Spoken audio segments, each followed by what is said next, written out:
Yes.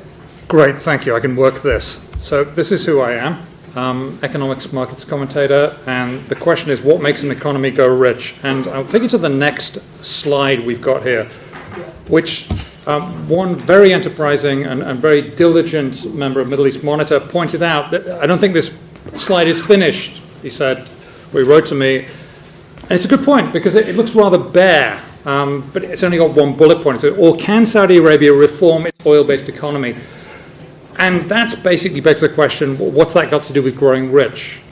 And that's an important thing, and I want you to think about that in terms of economics. It's all about what makes an economy rich, and just because you've got oil doesn't make you rich as an economy. Saudi Arabia has a lot of rich people. We've heard about some of them today who are going to get a bit poorer and some maybe get a bit richer. We've heard all about that, but per capita, it's not a rich country, and there are some things that can help you get rich as an economy. So there's a bit of depressing news here. So, sorry, that's the wrong way. There we go. So this is from a guy I talk to quite a lot, Mark Chandler, Global Head of Currency Strategy at Brown Brothers Harriman. It's a bank in New York. It's proven difficult, though not impossible, to pass from emerging market status to developed status, i.e. developed meaning rich countries. And in fact, the countries that have done it have had one of two attributes, or sometimes, or in one case, two. They've either been a former British territory or they've ceded national defense to the US. And the prime example of one having both is Israel. Other than that, we haven't actually seen economies move from middle income to rich. And that shocked me when I heard this. And I thought about it, and I thought, well, that's really interesting. It's rather depressing in some ways. But it's not as complicated as the PowerPoint slide showed, that I'm not working very well. Anyway, so I thought, okay, well, what is it other than, you can't change whether you've been in British territory or not, other than being asked to be invaded, which I don't think anybody wants. And it's kind of hard to ring up the White House and say, we'd like to cede our national defense to you. Luckily, Saudi has one of those things. It's sort of ceded its national defense to the US in a way. But there are other things that Saudi Arabia will need, and let me go to those. And these are just some of the things that are very important, though. Property rights. If you work on something, do you retain the right to it? If you build a house through your labor, do you get to keep that? And other things that go with that. If you get to keep it, can the government take it away from you just like that? Or, do you get to keep it and go through a normal civil procedure? And I think about this country. The government can't just come take your house. They've got to compensate you for it. They've got to give a reason. They might have to buy it at market rate. There are laws. The rule of law is most important. It's not dictatorship. You might not like the laws, but they're pretty clear what they are, and you can get some help from lawyers. You can also sue people. If you do some work for somebody and they don't pay you, you can peg it along to the local court and sue them, and you can get a hearing and hopefully get a reasonable hearing, and you can have it out in a forum that is public, and that's very important. I'll go on with these non-punitive taxation. You don't want all your winnings taken away from you. It's reasonable to expect some to go to the government. You don't want your intellectual ideas stolen from you. All of those things. And you've got to have those, because otherwise people won't work hard to build something. It's very, very boring. Ease of doing business, and here's where Saudi Arabia really seems to fall down.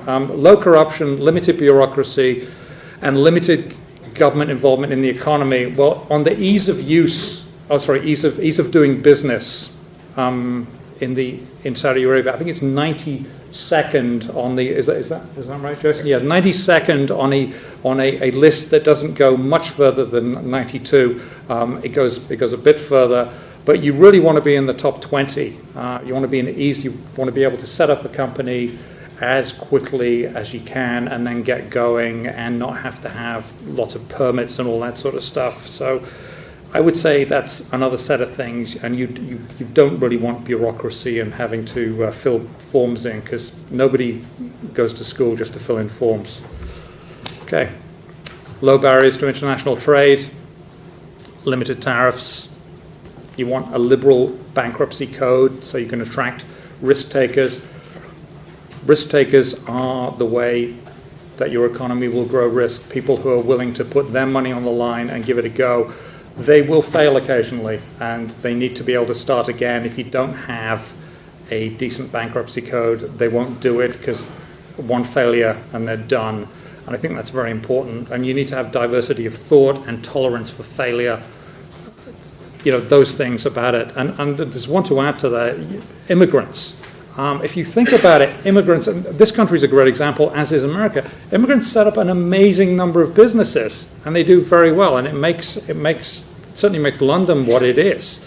It's this patchwork quilt of small businesses. Some grow bigger and bigger and bigger, and some don't. Some fail, and that's the nature of it. That would be good if Saudi Arabia had immigrants. And I don't mean migrant labor. I mean people who are coming in to set up businesses and stay there. I think that would be very good. And then, of course, you need some money to get it going through the banks, through foreign investors, and through capital markets. Stable currency, which they have. They peg it to the dollar. You've got to have an educated workforce, good universities, roads, airports, seaports.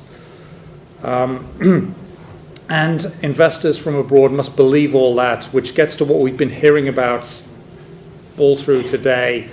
And I think what we've heard all through today is that investors might get a bit scared by what's been happening. They might jump away. They might see it as a localized problem, in which case Saudi Arabia is getting a pass.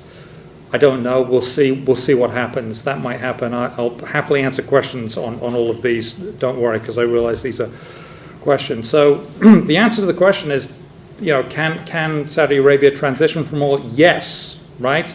There's no one correct way to transition, and there are plenty of bad ways to do so.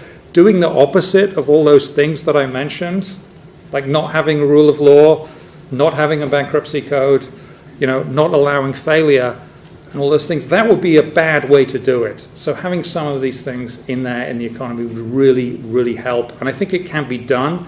Will it be easy? No. It'll mean a lot of changes. But that's the question. Do they want to do it? So on that note, I'll pass over to Jason, who...